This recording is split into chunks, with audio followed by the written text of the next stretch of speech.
आप में से कितने लोगों का इंटरेस्ट है एंटरप्रेन्योरशिप में, यानी कि वो अभी या फ्यूचर में कभी कुछ अपना करने का सोच रहे हैं? ऑलमोस्ट सब। तो आज आपको बहुत कुछ सीखने को मिलेगा हमारे जो गेस्ट हैं उनसे, क्योंकि वो एक बहुत ही सक्सेसफुल एंटरप्रेन्योर है। उन्होंने अपने करियर की शुरुआत करी थी सिर्फ 3 लाख रुपए से। आज उनकी कंपनी की जो टर्नओवर है वो 100 करोड़ से भी ज्यादा है।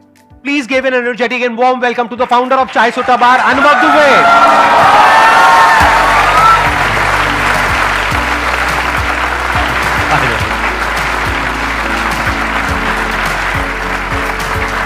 Please have a seat.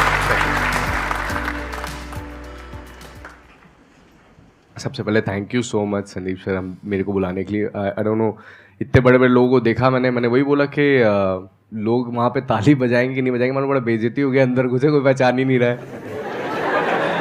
तो सर थैंक यू आपके लिए, थैंक यू इतने सारा वार्म वेलकम के लिए। मैंने आपकी कुछ वीडियोस देखी जहाँ पे ये देखा कि आपने 3 लाख रुपए से शुरू किया था अपना जी पहला जो आउटलेट खोला था। हाँ। और आज आपके कितने आउटलेट्स हैं?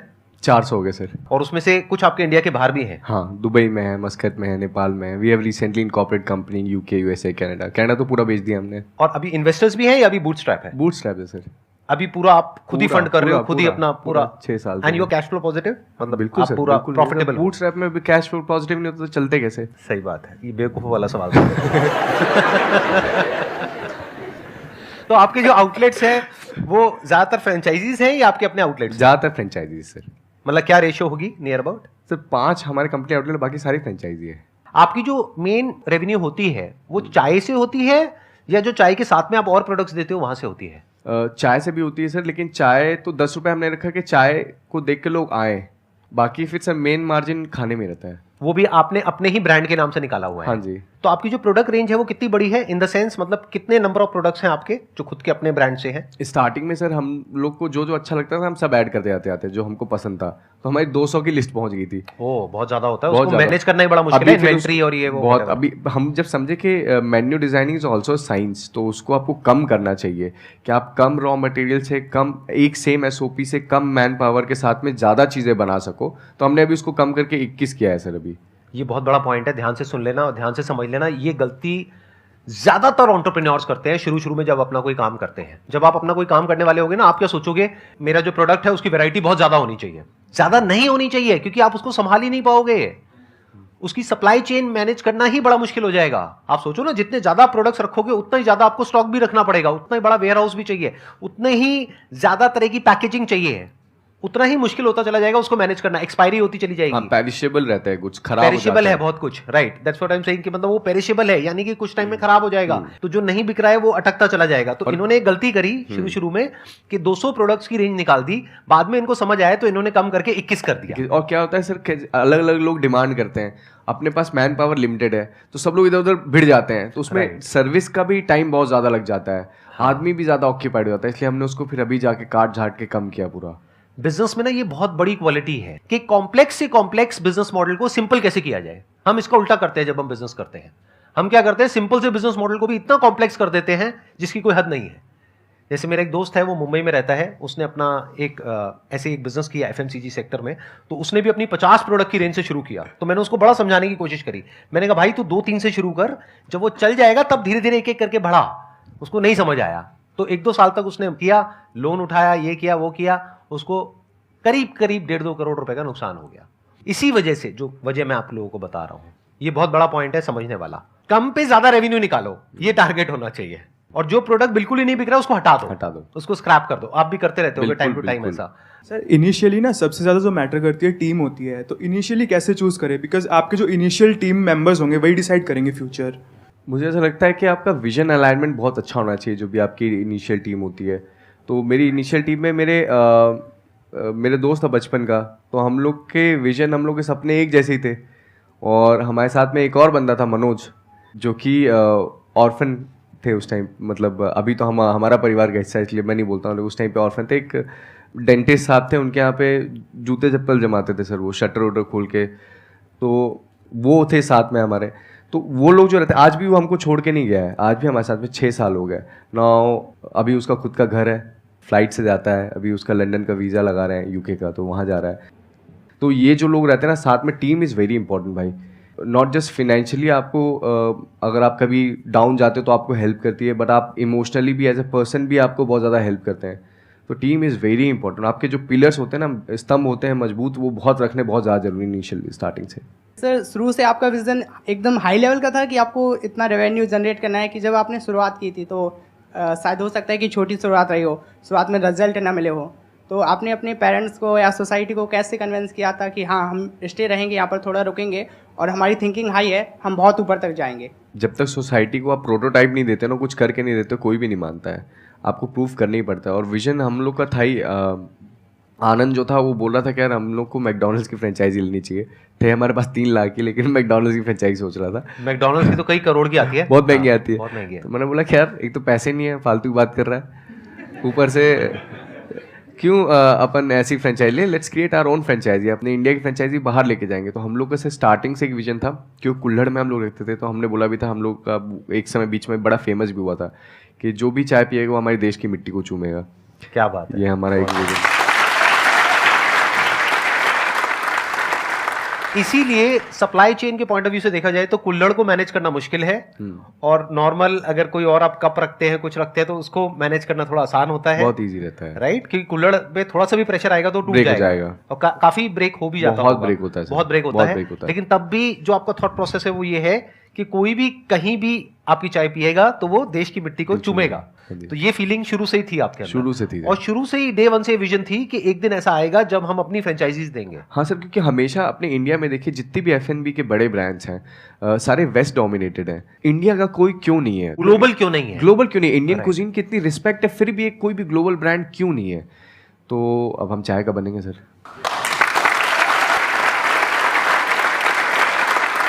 हमारी सबकी बेस्ट विशेस आपके साथ में हैं, करिए पूरी दुनिया में, खोलिए अपने आउटलेट्स। तो I think sky is the limit, आप कितने खोल सकते हैं, कोई लिमिट ही नहीं है। तो डे 1 से इनकी विजन बड़ी थी।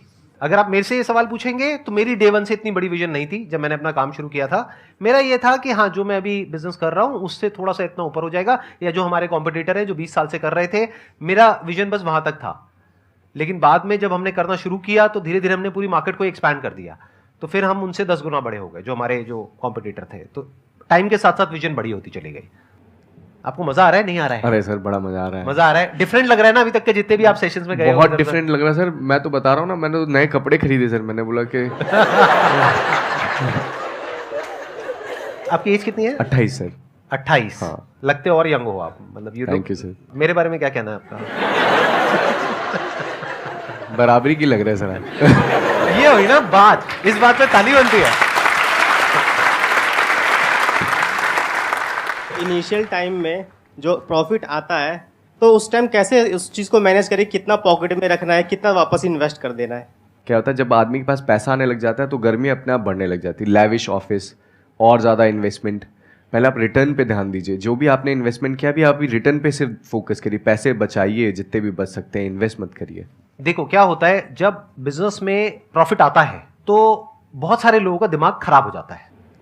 वो शॉर्ट टर्म में तो सक्सेसफुल हो जाते हैं बिजनेस में, लॉन्ग टर्म में बहुत बुरी तरीके से फेल होते हैं। तो एक्चुअल में अगर आप बिजनेस में लंबा चलना चाहते हो, कुछ बड़ा करना चाहते हो, तो एक बात हमेशा याद रखना, एक होता है इन्वेस्टमेंट, एक होता है एक्सपेंस। इन्वेस्टमेंट और एक्सपेंस के बीच के फर्क को अच्छे से समझ लेना कि एक्सपेंडिचर क्या होता है और इन्वेस्टमेंट क्या होती है, और इन्वेस्टमेंट के रिटर्न को भी, और इन्वेस्टमेंट पे कितना रिटर्न है, कि किस इन्वेस्टमेंट पे कितनी रिटर्न आ रही है। एक ऐसी इन्वेस्टमेंट हो सकती है जहां पे रिटर्न आ रही है 5-10% की, एक ऐसी इन्वेस्टमेंट हो सकती है जहां पे रिटर्न आ रही है 100% की, और पता लगा आप एक्सपेंडिचर कर रहे हो जहां पे रिटर्न माइनस में है। मेरे ऐसे बहुत सारे दोस्तों के साथ में हुआ है।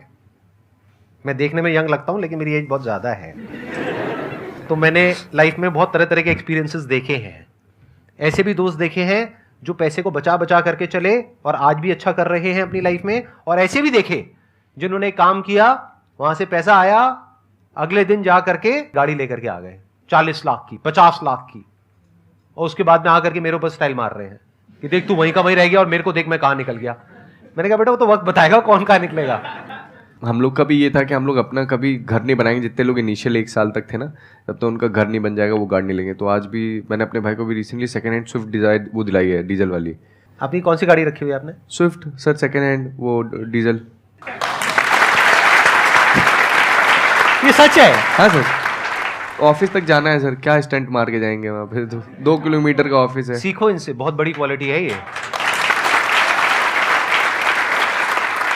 क्योंकि मैंने ऐसे ऐसे लोगों को देखा है जिनके पास में थोड़े से पैसे आते हैं, उसके बाद में इंस्टॉलमेंट पे मिल जाती है गाड़ी, गए बढ़िया सी गाड़ी लेकर के आ गए। गाड़ी क्या है? टीन का डिब्बा है, उसको अगर आप बेचने जाओगे तो कुछ भी उसकी वैल्यू नहीं है। डेप्रिसिएशन देखिए सर, कितना ज्यादा डेप्रिसिएशन बहुत ज्यादा है। आज आप लोगे 1 साल बाद 50% टूट जाएगा सीधा, जो महंगी गाड़ी होती है उसके ऊपर।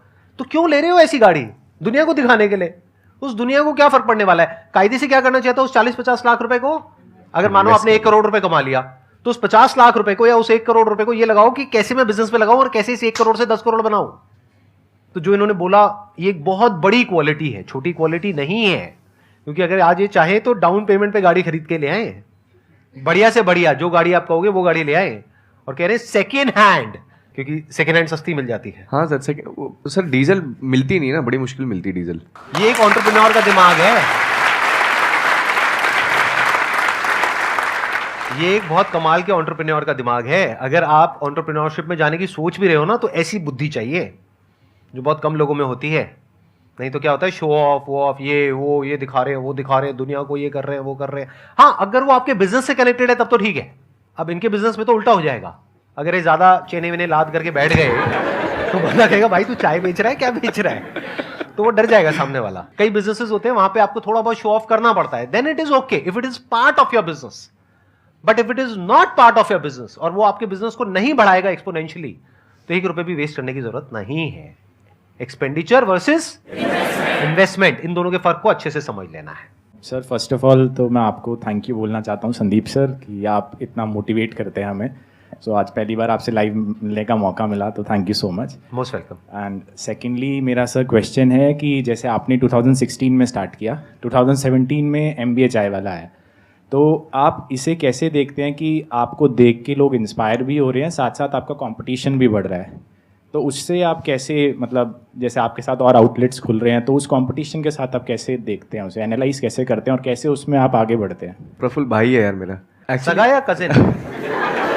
रीजनल भाई है सर। रीजनल भाई है, इंदौर के पेरिफेरी से। हाँ, इंदौर की पेरिफेरी तो से। एक्चुअली कंपटीशन की जो आप बात कर रहे थे, कंपटीशन में 2 तरीके से इसका आंसर दूंगा। Competition is very good for the society, क्योंकि आपको एक तो मोनोपॉली नहीं क्रिएट होने देता, आपको लेथार्जिक नहीं बनाता, आपको मेहनत करने पे मजबूर करता, आप इनोवेट करते हो, क्रिएटिव बनते हो। अगर मोनोपॉली हो जाएगी, मैं अकेला बैठा रहूँगा तो 10 की चाय मैं 100 में बेचूंगा। दूसरी चीज़, मैं कंपटीशन को और अपने कॉम्पिटिटर्स को बहुत मतलब मेरे लिए गुरु है वो मेरे कॉम्पिटिटर्स। मैं हमेशा उनसे सीखता हूँ, उनको बहुत अच्छे से ऑब्जर्व करता हूँ। उनकी जो अच्छाइयाँ रहती हैं वो मैं अपने में ऑब्जर्व करता हूँ, जो मेरी त्रुटियाँ रहती हैं, जो मेरे क्रिटिक्स अगर वो क्रिटिसाइज़ करते हैं तो मैं उनको सुनता हूँ और अच्छे से एग्जीक्यूट करने की प्लानिंग करते हैं हम लोग। एंड इट्स बीन 6 साल हो गए यार हम लोग को मार्केट में उतरे हुए। बहुत सारे लोग आए, बहुत सारे लोग गए, हम लोग डेली सीखते हैं उनसे।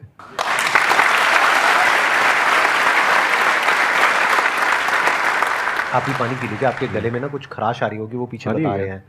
हाँ, चाय मंगाओगे आपके लिए? नहीं, मैं चाय नहीं पीता। MBA चाय वाला की? नहीं, चाय नहीं पीता। आप चाय नहीं पीते? नहीं सर। तो टेस्ट कौन करता है? मतलब बहुत प्रोडक्ट सारे- टेस्टिंग है वो कौन करता है? बहुत सारे लोग हैं सर टेस्ट करने के लिए, सब चाय वाले हैं, सबको पसंद आ जाती है। मैं सर कभी अच्छा। पी नहीं, मुझे कभी पसंद आई नहीं मतलब। ये बात हम रखें या एडिट कर दे? अरे रखिए सर, क्या है इसमें। जैसे बोलते नहीं कि हलवाई अपनी मिठाई खुद नहीं खाता है, तो कुछ ऐसा ही हो गया ना रियल लाइफ में। जो लोगों को पसंद है सर वो बेचना है हमको, जो मेरे को पसंद है वो थोड़ी।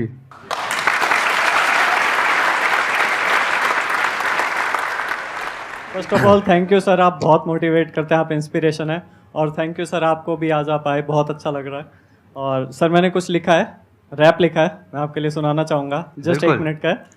तो ये लिखा है कि सर जी एक रैप लिखा है जो आपको सुनाना है, प्यार आपसे कितना है आज दिल से बताना है, बहुतों की ज़िंदगी को आसान किया है आपने, आज मुझे भी आपकी तारीफ में कुछ सुनाना है। बंदा तू अजब है, अंदाज तेरा गजब है, बदलता है तू किस्मत है, तू लौंडा एकदम अलग है।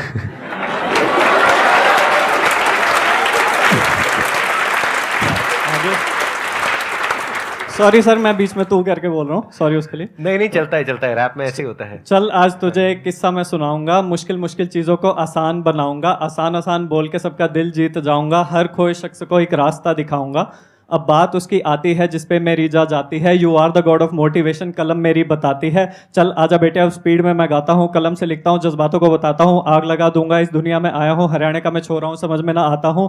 यूं तो संदीप सर की बात ही कुछ निराली है, किस्मत भी हार जाए ऐसी मेहनत कर डाली है, अकेले चलने वालों के होते हैं काफिले, सीरियसली माय मैन क्या बात कर डाली है।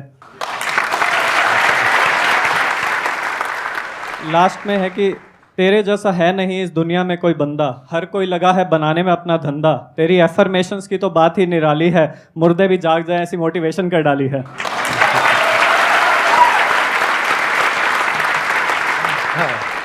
आखिर में मैं तुझे सलाम करना चाहूंगा, इंसानियत को बचा लिया पूरी आवाम को बताऊंगा, पैसे को ठुकरा कर ये जो सोशल सर्विस करी है तूने, मैं स्टेज पे आकर एक बार तेरे पैर छूना चाहूंगा। अरे वाह, क्या बात, you did a great job, please have a seat. वो जो लोग सर बोलते हैं ना कि हर चीज़ किस्मत से भी मिल जाती है, तो उनके लिए मैंने कुछ लिखा है कि हाँ हाँ बेशक सितारे चमके हैं मेरे, पर ये घर बैठे तारे गिनने की नहीं कमाई है। हाँ हाँ बेशक सितारे चमके हैं मेरे, पर ये घर बैठे तारे गिनने की नहीं कमाई है। ये जो चमक है मेरे सितारों में, ये हमने गलियों में मेहनत करके लाई है।